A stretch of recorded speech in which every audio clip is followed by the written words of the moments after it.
తీసుకోవాలని అనుకుంటున్నారా? అయితే సిబిల్ స్కోర్ సరిగా లేదని రిజెక్ట్ అవుతుందా? అయితే మీ బాధలు తీరనున్నాయి. కొంతమేర ఉపశమనం కలుగుతుందని చెప్పొచ్చు. రిజర్వ్ బ్యాంక్ ఆఫ్ ఇండియా ఇటీవల దీనికి సంబంధించి కీలక ఆదేశాలు జారీ చేసింది. ఇది లోన్ తీసుకోవాలనుకునే వారికి శుభవార్త అని చెప్పొచ్చు. బ్యాంకులు, క్రెడిట్ ఇన్ఫర్మేషన్ కంపెనీలు ప్రతి 15 రోజులకు ఒకసారి కస్టమర్ల క్రెడిట్ రిపోర్ట్ ను అప్డేట్ చేయాల్సిందిగా ఆదేశించింది రిజర్వ్ బ్యాంక్. ఈ నిబంధనతో అర్జెంటుగా రుణం కావాలనుకునే వారికి ప్రయోజనం చేకూరుతుందనే చెప్పొచ్చు. గతంలో బ్యాంకులు సహా ఇతర క్రెడిట్ ఇన్ఫర్మేషన్ సంస్థలు 30 రోజులకు ఒకసారి క్రెడిట్ రిపోర్ట్ అప్డేట్ చేయాల్సి వచ్చేది.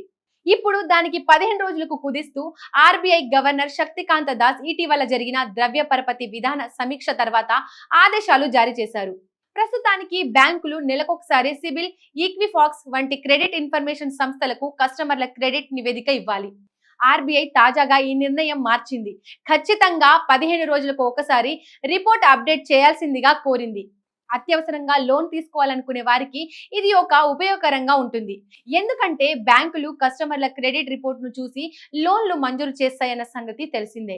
లోన్ తీసుకునే వారి క్రెడిట్ అర్హతను అంచనా వేసేందుకు బ్యాంకులు క్రెడిట్ రిపోర్ట్ పరిగణలోకి తీసుకుంటాయి. ఇంకా సిబిల్ స్కోర్ పరిశీలిస్తాయి. ఉదాహరణకు 750 కంటే మెరుగైన సిబిల్ స్కోర్ ఉన్న వారికి బ్యాంకులు త్వరగా లోన్లు ఇస్తాయి. ఇంకా వడ్డీ రేటు కూడా తక్కువ ఉండొచ్చు. బ్యాంకులు ఎక్కడా వెనకాడవు కూడా. అయితే 550 సిబిల్ స్కోర్ ఉంటే వారికి లోన్లు ఇచ్చేందుకు ఆసక్తి చూపించవు. ఇక్కడ రిస్క్ ఫ్యాక్టర్ పరిగణలోకి తీసుకొని వెనకడుగు వేస్తాయి. లోన్ ఒకవేళ ఇచ్చినా వడ్డీ రేటు ఎక్కువ ఉంటుంది. నెలలోని 15వ రోజు చివరి రోజు క్రమం తప్పకుండా ఇప్పుడు క్రెడిట్ రిపోర్ట్ అప్డేట్ చేయాల్సి వస్తుంది. బ్యాంకులు, సిఐసిలు సమర్పించిన క్రెడిట్ రిపోర్ట్ 7 రోజుల్లోపు నిర్ధారణ అవుతోంది. అంతకు ముందు వారం రోజుల వ్యవధి ఉండగా ఇప్పుడు బ్యాంకుల నుండి క్రెడిట్ రిపోర్ట్ ను కంపెనీలు 5 రోజుల్లోనే పొందొచ్చు. లోన్ తీసుకునే ముందు అన్ని ఛార్జీల గురించి ముందుగానే తెలుసుకోవడం ఉత్తమం.